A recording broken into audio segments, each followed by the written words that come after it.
All right. And we are live. So, hello, everyone. Thank you for being here again in my YouTube live Q&A session. So, again, if you are new here, my name is Jovan, and I am a mindset coach, and I help entrepreneurs create a very powerful entrepreneurial mindset so they can achieve the dream business and life that they want. So, all right. This week, before we get started, I think I wanna like greet those people who are here.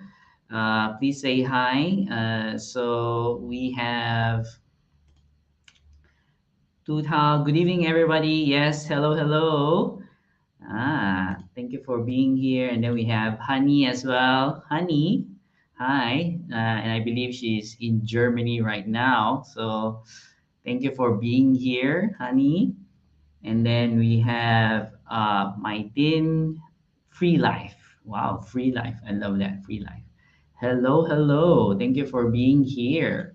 So if you are watching, please do say hi, and you can also share where you are right now, and then um, uh, I can greet you as well. All right. So the first question that we are gonna be tackling, so this is a question that was asked, I think two sessions, or 3 sessions ago. And oh yeah, okay. Hi, Michelle. Hi, Michelle. Thank you for being here, being back. So Michelle was here last week as well. Yeah. So let me show again the question. So this was a question I think 2 sessions ago, and I wasn't able to answer it. And yeah, so I'm gonna be answering it as our first question. And just like what I posted in my social media, I love marketing. I love marketing. And if I were to have a choice, just one choice of what I want to do inside a company, that will be marketing. So why do I love marketing? So marketing is really, really connected to what I'm fascinated about, what I'm um, having mastery on right now, which is understanding people, getting better at communications, all these things. So yeah, going back to the question. So why is marketing important for business growth? So marketing basically focuses on two things. So which are the two things that I love. So the first one is psychology. So psychology, when I mean psychology, is really understanding, the clients, the people that you are targeting as your market in the business, right? So this is very, very important. So you need to understand what is the psychology of the people that you want to serve, right? For your business. So you need to understand what do they like, what do they need, what they're looking for, what ticks them, what makes them happy, what makes them, sad, all of these things. So those are the psychological part of your target market, right? So of course I won't go deep in that because that can be another topic, but that's one, psychology. Then the second is communication. So now that you understand your client, what works for them, what doesn't work for them, then you need to know and learn how you can communicate with them. So that is key because the people that you want to serve, your target clients, they need to connect with you, and that is, as an entrepreneur, that's your responsibility. It's your responsibility to be able to communicate clearly to them so that they can understand what you are basically offering, right?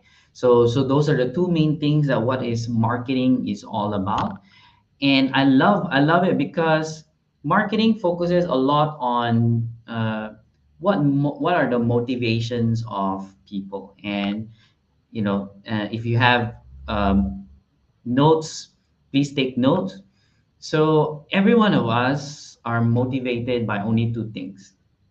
So one is We are motivated to towards pleasure, like, whatever feels good for us, whatever makes us happy. So we are motivated to move towards the pleasure. And then the second motivator is that we run away from the pain. So anything that is painful for us, or is unpleasant for us, then we move away from the pain. So these are the two motivators that everyone, each and every one of us have, right? So in marketing, as entrepreneurs, we need to understand what are those pain and pleasure motivators for our target market.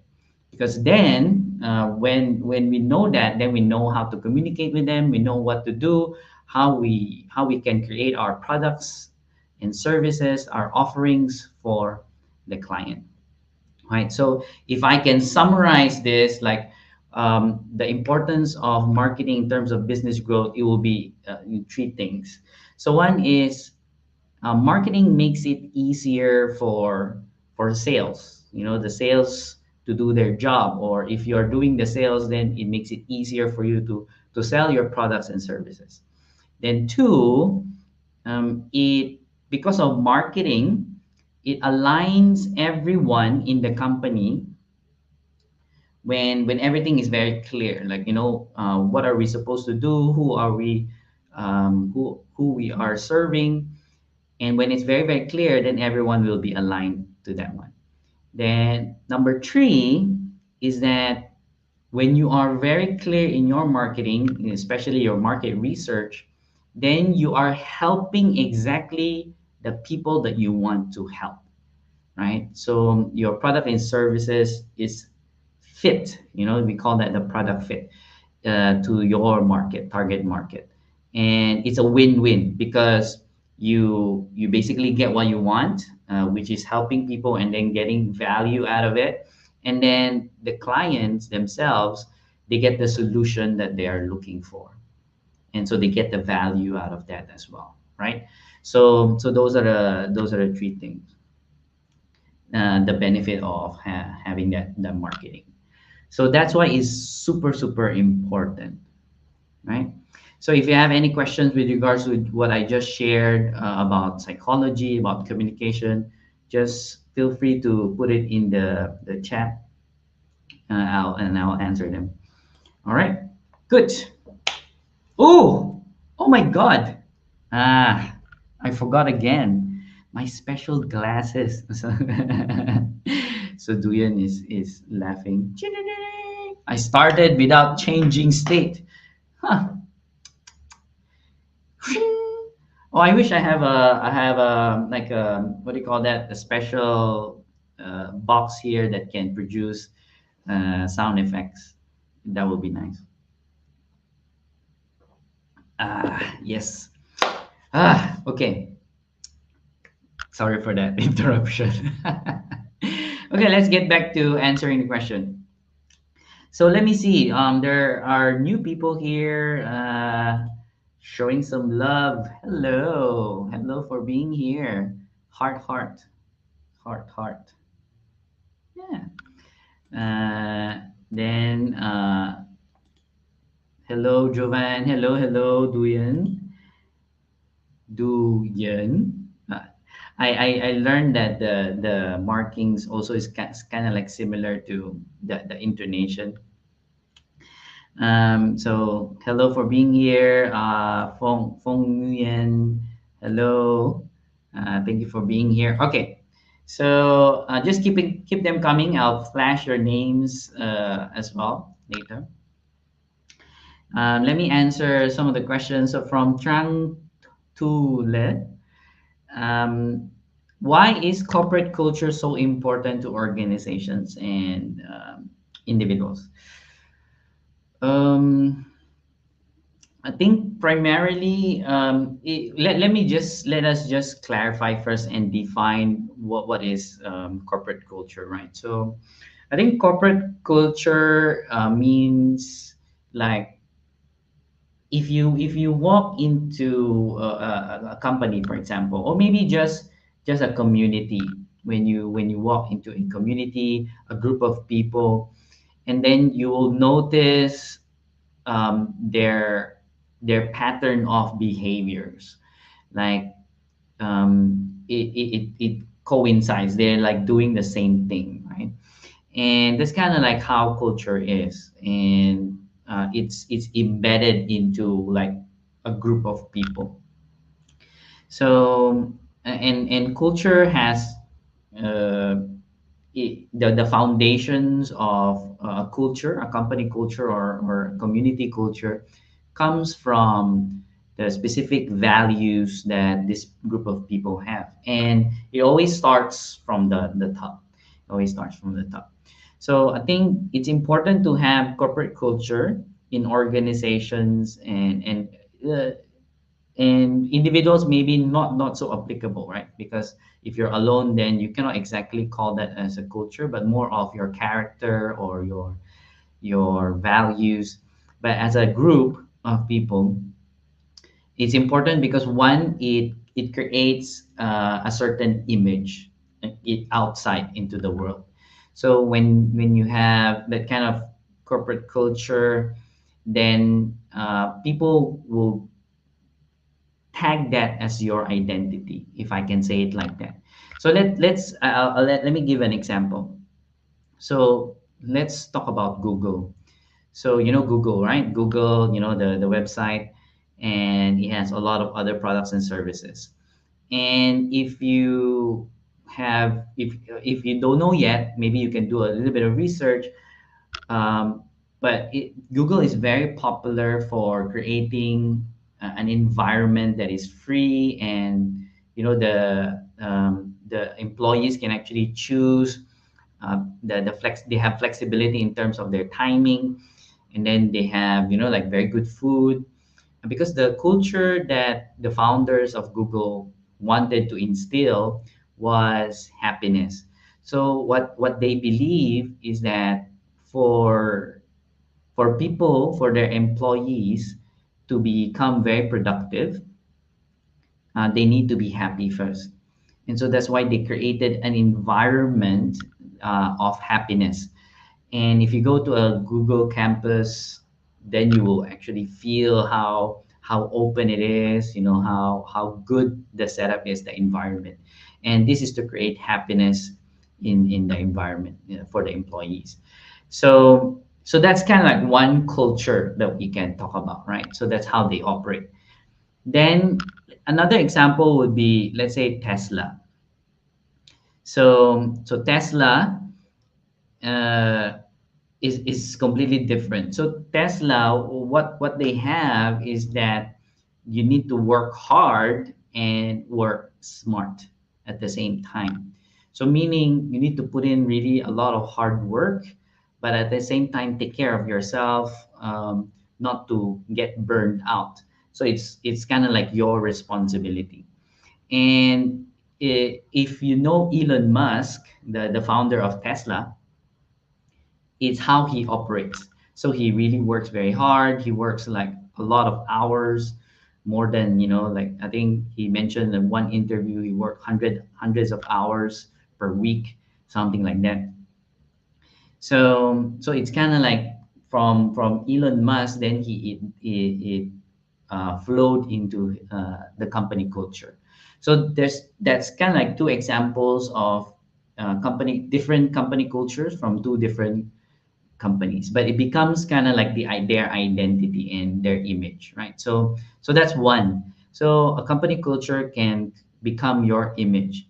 And when your company culture and image is very clear, then what happens is number two, it attracts certain types of employees. So those employees who would love to have that kind of, like lifestyle, while working, that kind of environment while working, then it actually attracts those kind of talent, those type of people. And not only that, when they go in, they actually stay longer as well inside the company. So that's why it's important to have that company culture.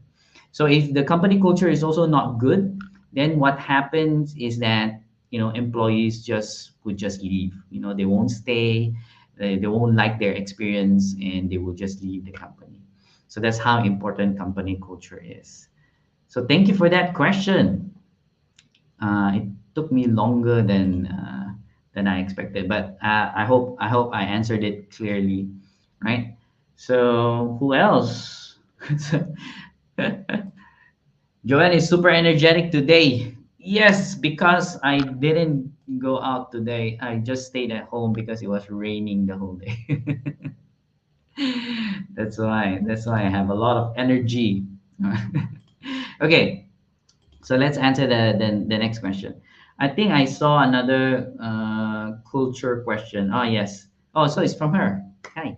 Duyan. So Duyan asked how to establish different types of culture in an organization. So I think I mentioned slightly. So for me, how you can establish this is really just, I think, one it really starts from the top, meaning if you are the owner, if you are the entrepreneur, if you are the founder, whatever you want to call that, if you are the director, if you are really at the top, it starts from you. And the reason why it starts from you, because your employees look up to you and kind of like model what you do. And that's very, very critical. So you cannot just like, anyhow behave inside your company. So you're the one who's supposed to model and show and demonstrate what what it looks like to have that kind of company culture, right? So that's the first one. And then the second one is to, I would say, like it needs to be very, very clear and connected to the values, the company values. So company values, basically, it's the question that you can ask is what is important for this company to achieve, right? So whatever those values are, like for example, your values in this company is, let's say, like Google, right? Happiness. The values is creating a productive environment.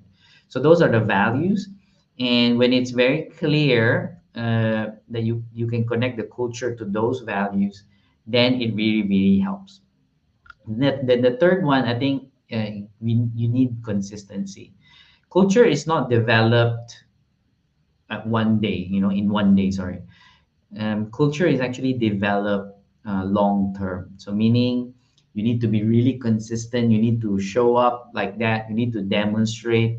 You need to demonstrate. Like for example, if you have a culture of some companies, small companies have a culture of the family. Like they treat everyone like family, and you need to demonstrate that. You need to treat your employees, your business partners, whoever, like family. And when you always consistently show it like that, then it becomes the culture. So those, I think, those three things.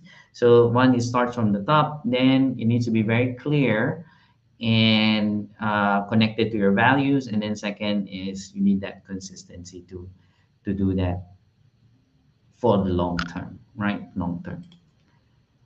Thank you for that question. All right. Michelle has a marketing question. Good, good. Michelle ask.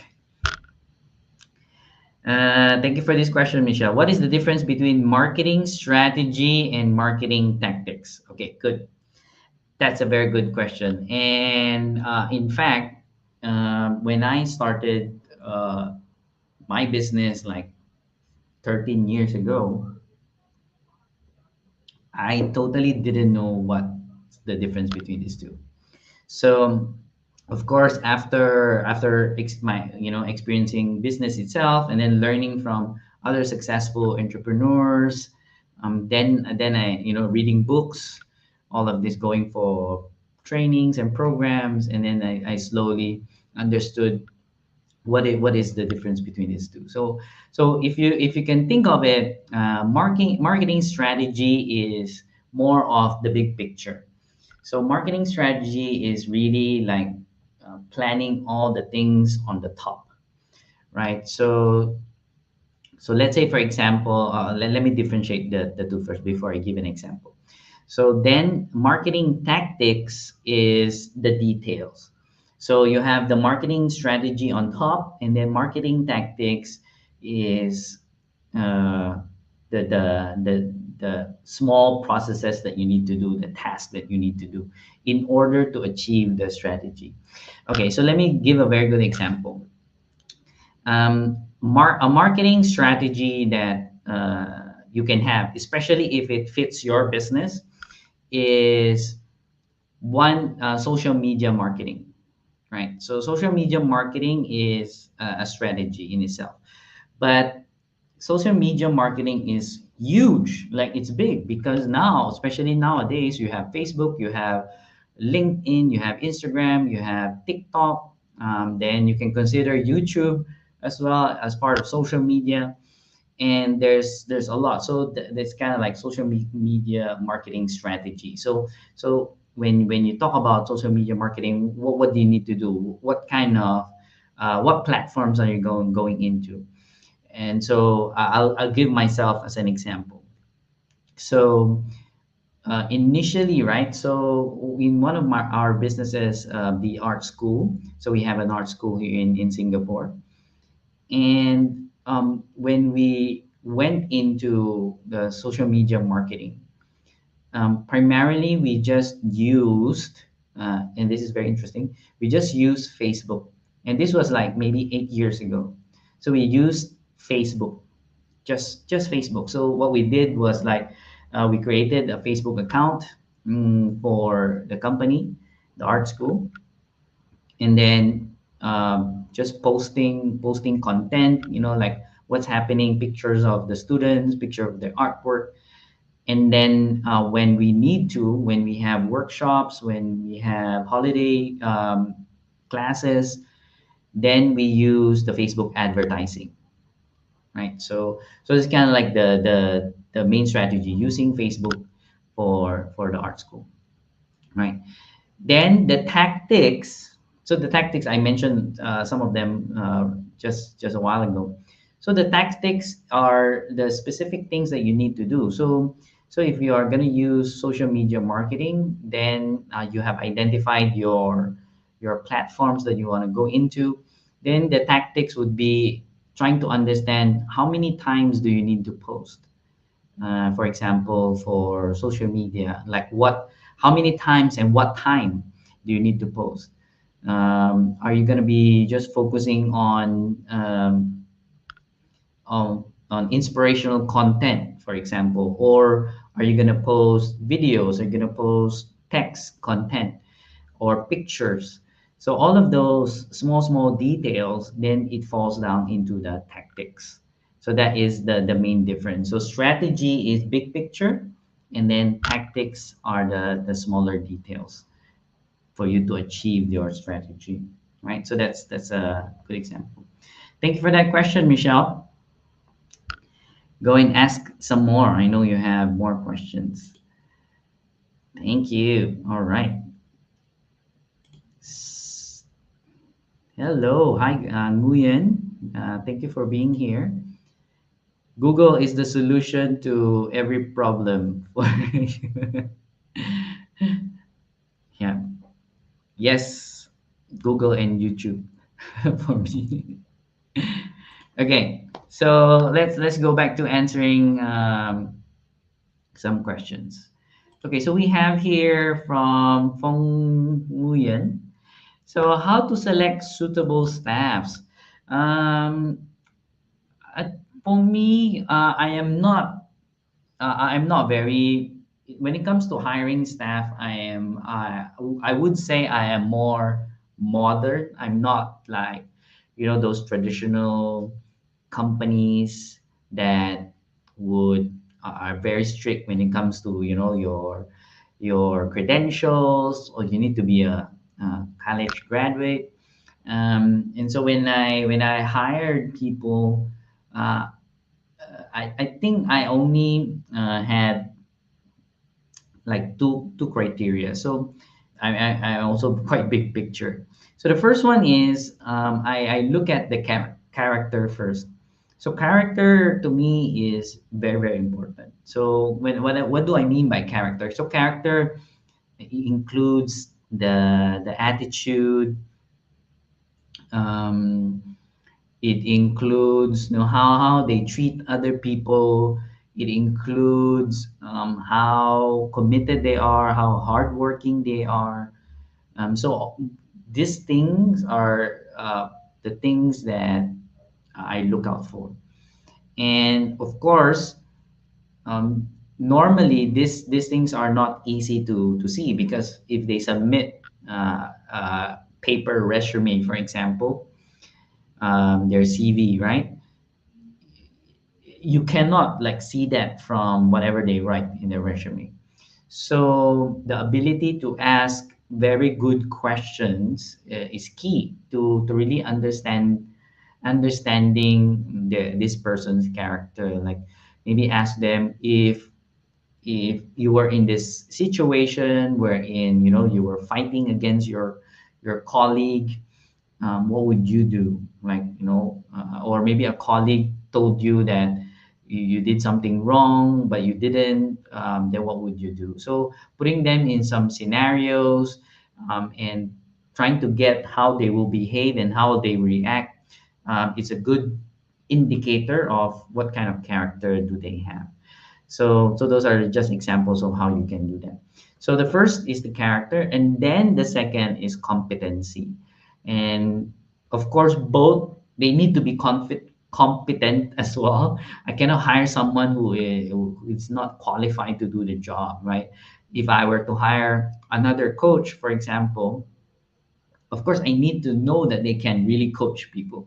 I cannot just hire anyone on the streets. So competency is also very important. But the first one is character first. So it gets filtered out. If their character is really good, then I will look at competency next. So those two things. So I think if you are uh, if you are thinking of starting a business, right? And because for me, I advocate businesses that are heart centered. Which means I love helping entrepreneurs who want to help other people. And those are what I call heart centered businesses. So if it's a heart-centered business, then I highly suggest that you follow the same thing. Like you hire for character and then competency next, because then you will have a better environment. And then I was talking about culture earlier as well. If you hire very good employees with good characters, then they will meld into your company culture very easily, and you'll have a great time. You'll have a great time working with them. So yeah, thank you for that question. It's been I think how many businesses that I had to hire people. Honestly, it's one of the challenging parts of being an entrepreneur, hiring people. But if you can get the right people, the business will definitely work very well, more efficiently as well. Thank you. Anyone else? Anyone new?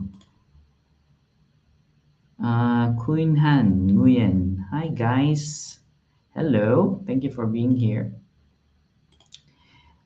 All right. Next question. Okay, hey, keep it coming. I see that the questions are a bit slow today. So, what do you think? Sorry, the question is, what do you think is the most important thing for a business? What do you think is the most important thing for a business? Ooh, wow. I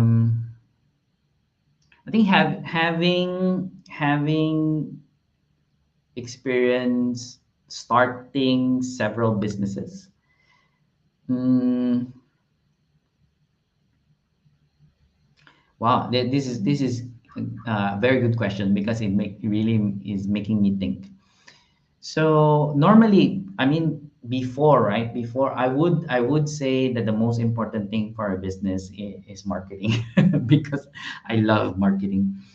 Uh, but I think any business, the most important thing is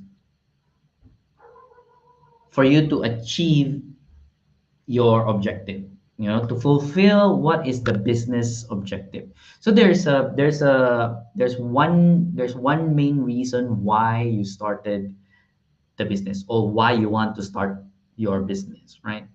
Let me give an example. So when I started my property management business, the my one main thing was to actually help people that I know. So there's this group of investors that I know that approached me and they wanted help. And so my main thing was to really just help them. And that was the objective, like, that it's a great business, it earns money. A lot of these things, I was able to travel because of it, blah, blah, blah. But my main objective was really to help these investors. And so that is the most important thing for that business.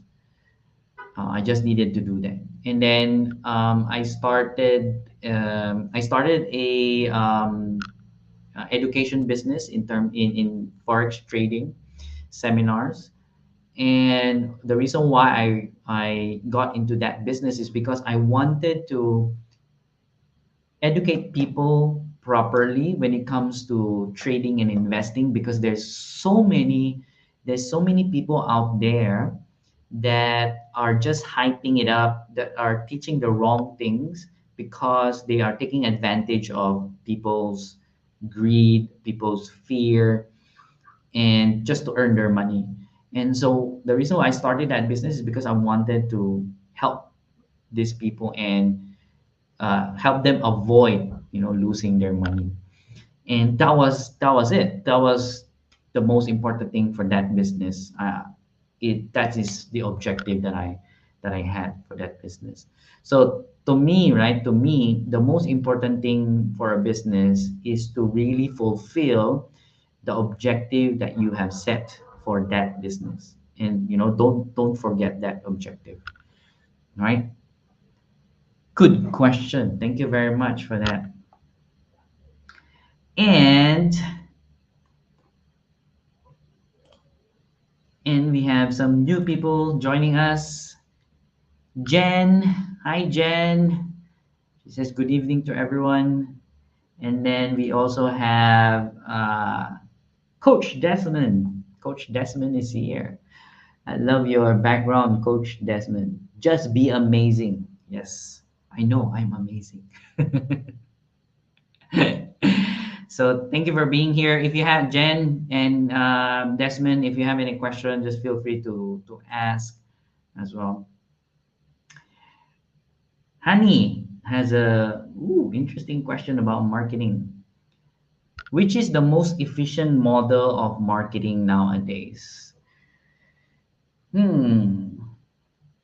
Overall, I think it still depends on the business that you want to start.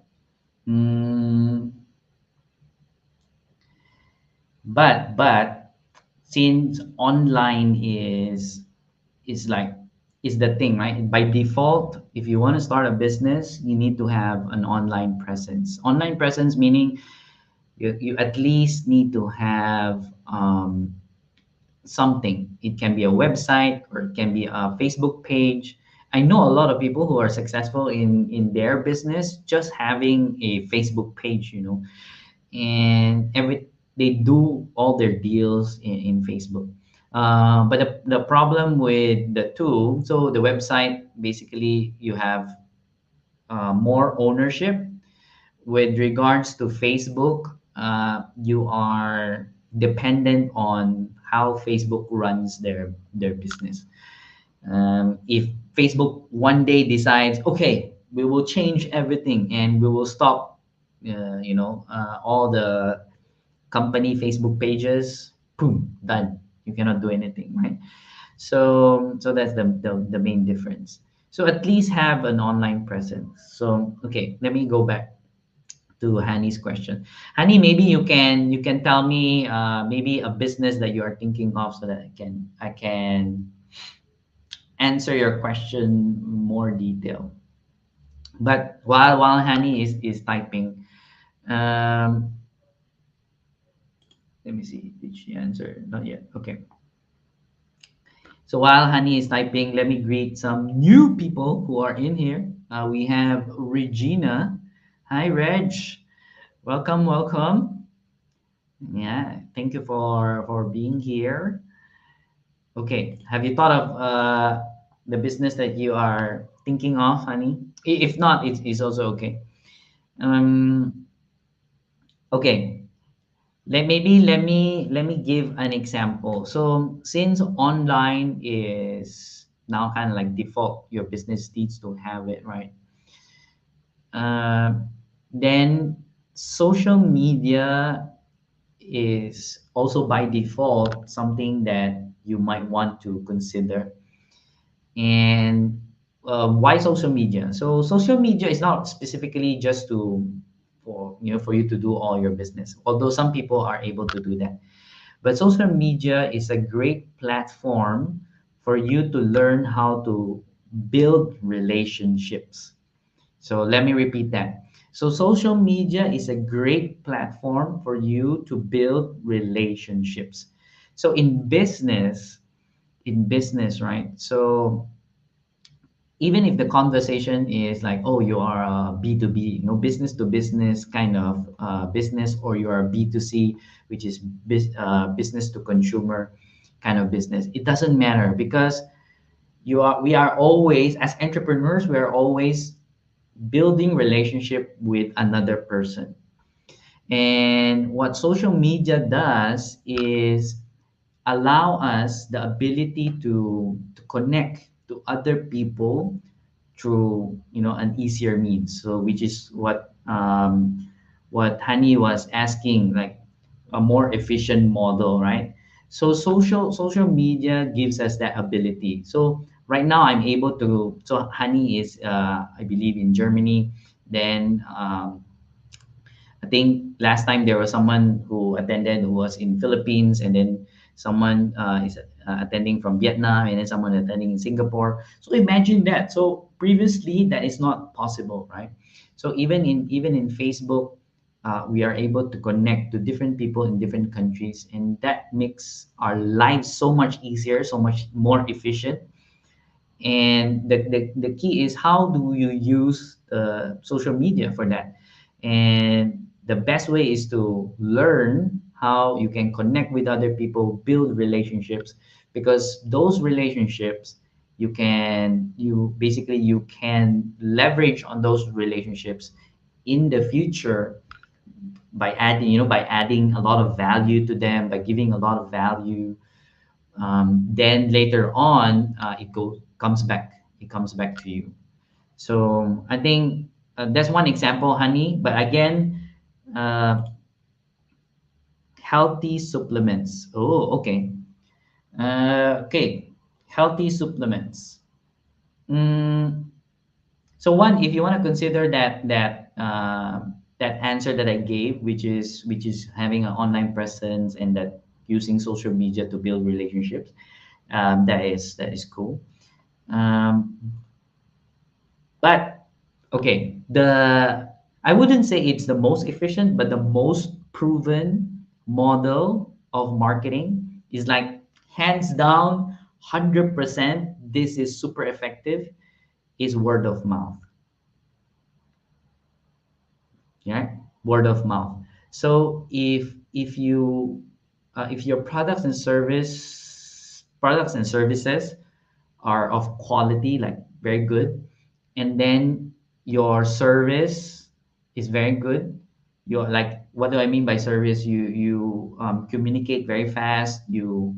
you are very attentive, you show care and support to your potential clients or your clients, then most likely the natural thing that would happen is that your clients would refer you to other people, and that's word of mouth marketing. So word of mouth marketing, I don't know if it's the most efficient, but definitely it's the most effective way of marketing a business. So word of mouth. So always think of word of mouth marketing, right? And it starts with you, how you deliver quality and how you show up like someone who cares to your client, right? Good. Honey, I hope I answered that question. It's a bit long, but Huyen, okay. How can I learn marketing? Mm, I'm a believer of trying out things. So of course that's the best way to learn marketing. But before you actually try things, then definitely you need to study uh, either by reading a book. I'm actually looking at my shelf, like for a marketing book. So I have a few marketing books. Excuse me, and then so read a book. Take whatever you can understand, and maybe use one thing and then try it out, or watch YouTube. There's so many content, or maybe attend a course as well in terms of marketing. So digital marketing is quite big. So it's very popular nowadays. So people attend digital marketing, then they learn email marketing, they learn social media marketing, etc. Inbound marketing. So a lot of these things I also learned. There's a lot of people who teaches all these things, and so it starts from there. You learn from other people, or you learn from books, and then from there try it out, because your business is different from other people's business, and so you need to test it out if it works for you first. Then you will know if it's the right thing, right? So Huyen, that's how you can start learning marketing. Good. So if you're new here, and I forgot to remind, if you're new here and you are enjoying the content, please do subscribe to the channel, and so that you get notified next time as well. All right, good. Yes, keep it coming. I love the questions. We have Coach Desmond asking a question. What is your view of email marketing?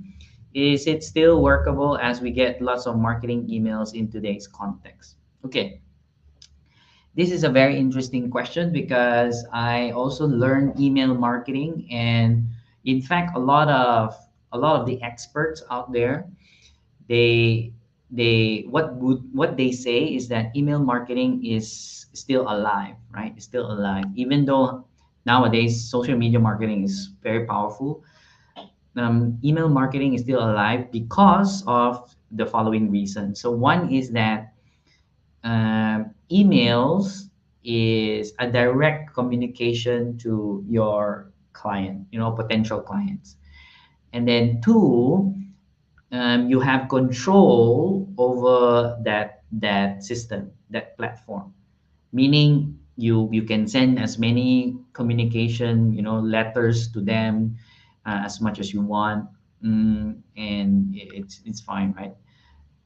And then three, it's you create like a more close relationship when it's through email. This is what they say, right? This is what they say compared to social media. Social media, basically, it will depend on who is really following you. Whereas if someone subscribed to your email marketing, then it means they're interested in what you are sharing, they're interested in who you are, or what you're offering. Then you already had that connection, that relationship. So that's what they're saying, right? But based on my experience, um, I think there's still a difference when it comes to in this part of this world, in Asia and the Western part of the world. So in the West, I think they are more open to all of this, using emails, communicating through emails, whereas I think in Asia, not so much. So not so much. So this is something that is still, I think, is about maturity of the market. But definitely, I do agree that email will be here and stay as an effective way of marketing. We still use it in our businesses, and at, it's not the conversion, or maybe the what do you call that, activity is not as high as in the West, but there's still some results there. So yeah, definitely email marketing is always good to have that as well, because there's something I learned from one of my mentor, Dominic. So from his master class, he was sharing that the one that owns the customer owns the business. And so to me, how I understood it is that if I can get a hold of this customer's contacts detail, like meaning I'm able to communicate to them directly, then I actually own this customer. So email is one of those access. Once I have their email, then I can communicate with them directly, right? So yeah, remember that. So the one that owns the customer owns the business. Good. I learned that from a very good entrepreneur, Dominic Leon. Okay, let's see. Let's see. My Dean. So she asked, what would be the key component for an effective marketing plan? That's a very good question. And again, this depends on your strategy.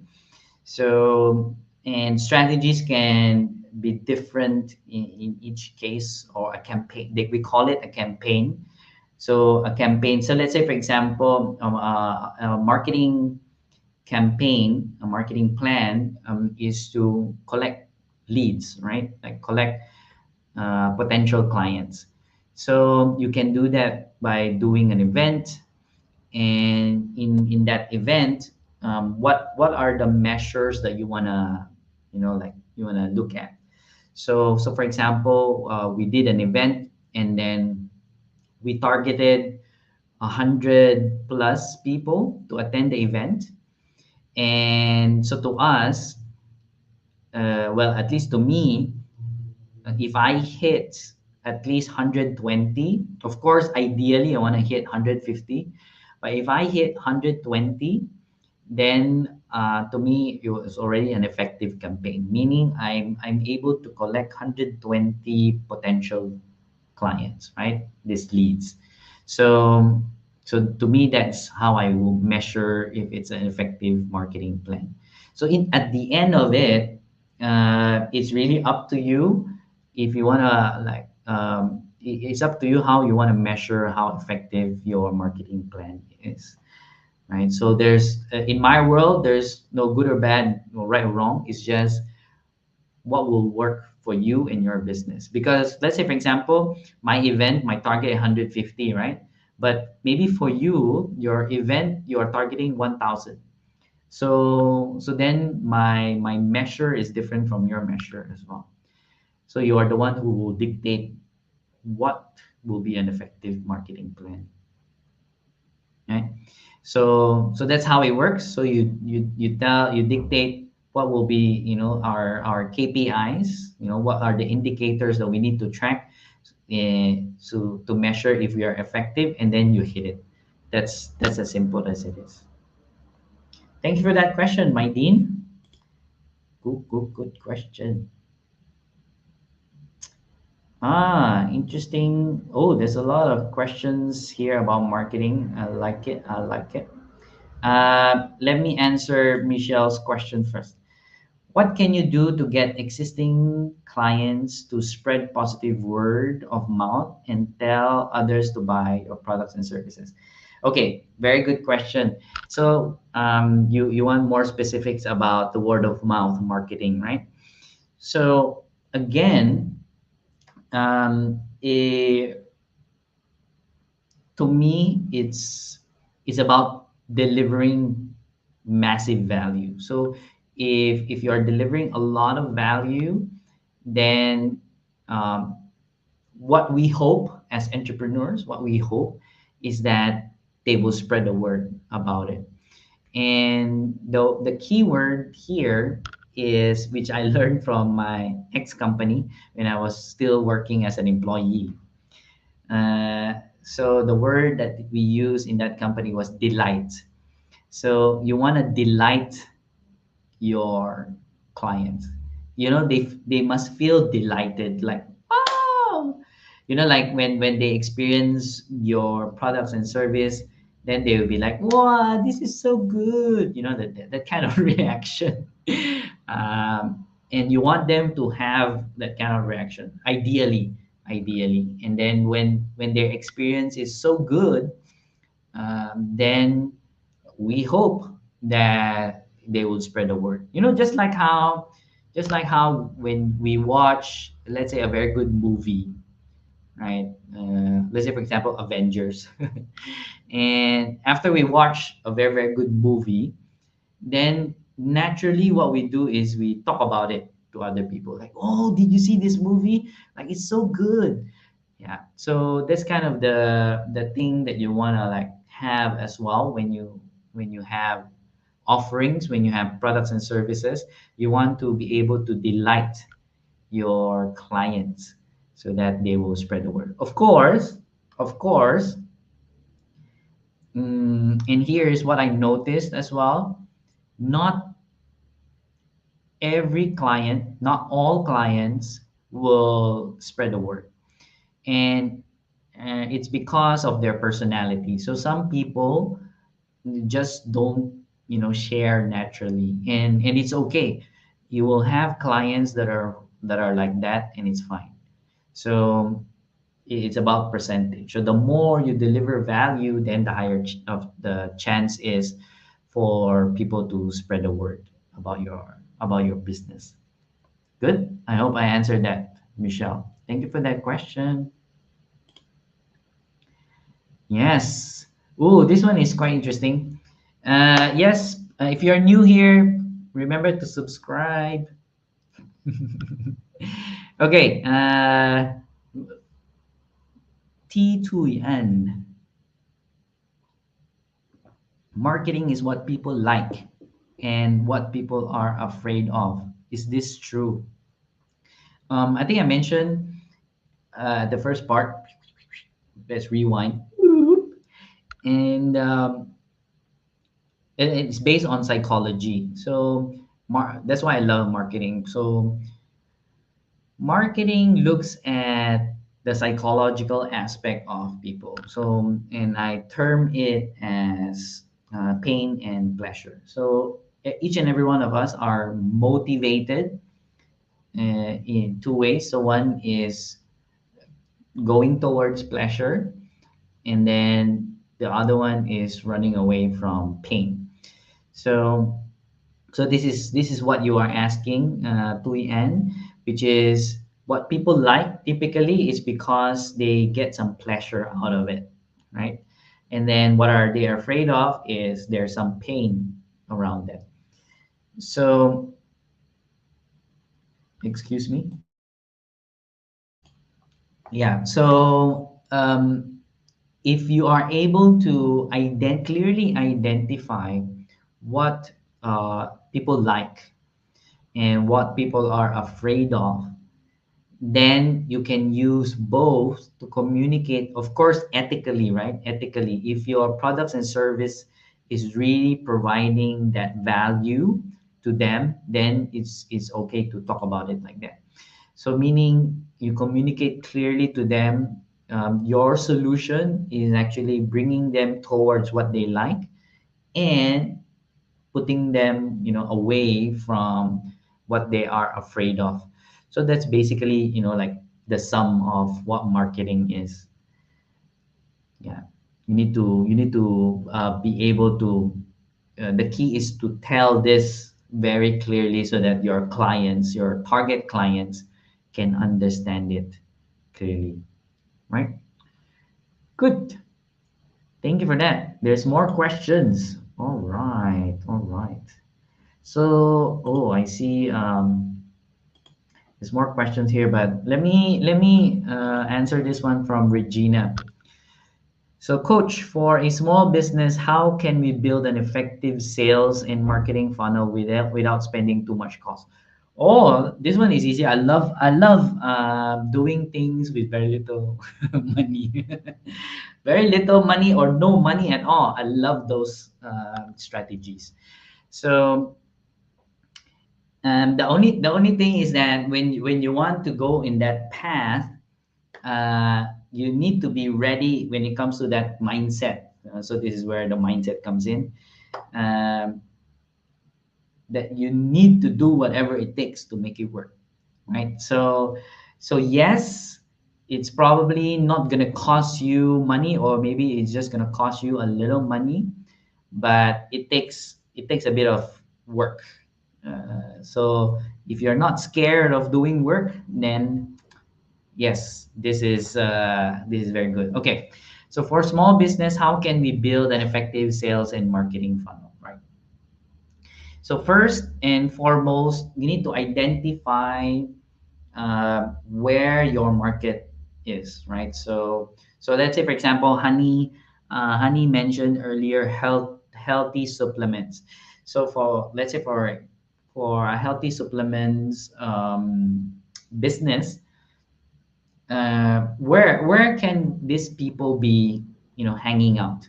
So it can be in the gym, or maybe they are part of a Facebook group talking about, health, um, things like that. So now that you have identified where your potential clients are, then you start to interact with them, build relationship with them.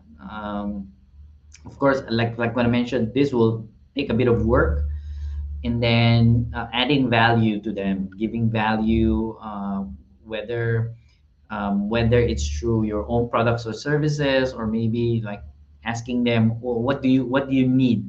Maybe I can help you with that. It can be as simple as that, right? As long as your focus is adding value, then you slowly create that funnel, that your network, I would say. So your network, you're slowly building that network, and when you have built that network, then from there you can slowly funnel them in terms of your sales and marketing, right? Like, who among these people, because definitely, it's not real to expect everyone to buy from you. So it's just a small percentage of people who's going to buy from you, right? Then you slowly, so a funnel looks like this, right? A funnel looks like this.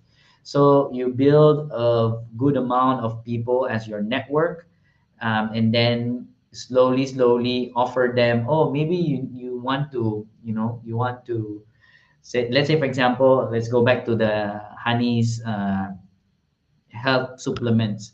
So maybe another step down that funnel, you offer them, you want to talk about, maybe we can meet and talk about health, like, maybe a health plan. I can help you create a health plan, and it's free, for example, but you offer it to everyone, and then only a few of them will accept that.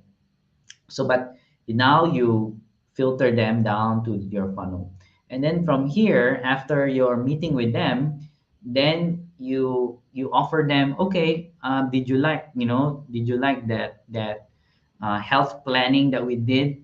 Do you need any other support? Maybe you need, like, accountability coach, that will help you, like, keep you in pace so that you achieve your goals, to be healthy, to be sexy again, whatever it is. And then you offer your service. Then if they accept, then it goes down again. So it's kind of like, that's why it's called the funnel, right? You slowly filter them down to your potential clients who will sign up for you. And that's basically it. Then, it will take work to do that, but it doesn't cost much. Really, it doesn't cost much. So you need to just be smart about how you do things, right? So thank you for that question, Regina. I hope I answered them. Ooh, I love all the virtual hugs. All right. So it's 10 o'clock, but I want to answer one more question, if it and that's okay with all of you. And it's this one is not related to marketing, but I think this is a very good question. And what is the most expensive lesson in business you have learned? Okay, so I have started at least I've started around 8 businesses now, and maybe 3 of them kind of like failed, or I learned something from it, and then a few of them, no, three of them I decided to stop, but it was doing well, but I just decided to stop, and now I'm just focusing on my business, my coaching and training business now. So after all of those learnings, right, the most expensive lesson that I have learned in business is definitely not money, not money. So money is just a tool, is a resource, and I always believe that money can can be replenished. So money is not a big deal to me. Like, I know and I believe that I can earn money, if I wanted to easily. So definitely not money. That's not the most expensive lesson. Um, then it has nothing to do with that. Then it's not a relationship as well. So if you have watched like my past live, right? So I discussed that I failed in business, my very first business, and it has cost me like a lot of money, and it has cost me my relationship as well. And uh, that is not really the most expensive lesson, in fact, for me. But some of the other businesses that I've been to, the most expensive is really what, for me, is like, I almost lost myself. Meaning, I almost, I almost gave up my life for the business, which I think is the most expensive lesson for me, like understanding that I am the most important thing. That, so when I realized this, when I learned this, then to me this is the most expensive lesson, because I almost lost myself because of business.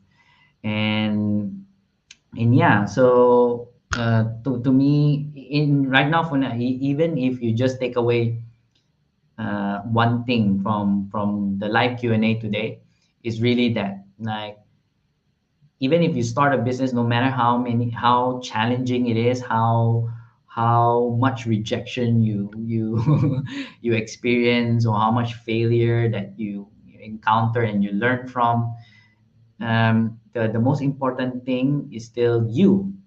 And you are the most important thing when it comes to that business, when it comes to this world, because you are the one giving that value to the world. You are the only one. Your unique self is giving that value to the world. So yeah, good.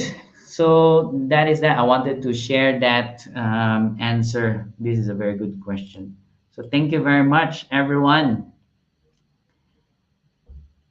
Oh, Madin says, Your answer verified my current plan for our next product with a set target. Awesome. I'm glad that it helped. All right. So with that, we are 5 minutes over time, but I love all the questions. Thank you everyone for being here and asking all those questions. And just like what I said, right, I'm here because I want to add a lot of value to all of you, especially if you're thinking of starting your business. And so next week again, please do join us again and prepare your questions if you have more questions. Even if it's personal questions about my own personal experience, feel free to share and ask those questions next week onward. Oh, by the way, next week is exciting because I will have my one of my mentors here, and we will do the live together. We're going to be talking about goal setting and strategies as well. So, whew, I'm super excited for that one. So, everyone, thank you. And I hope you'll have a lovely evening and you get to rest very, very well. Bye.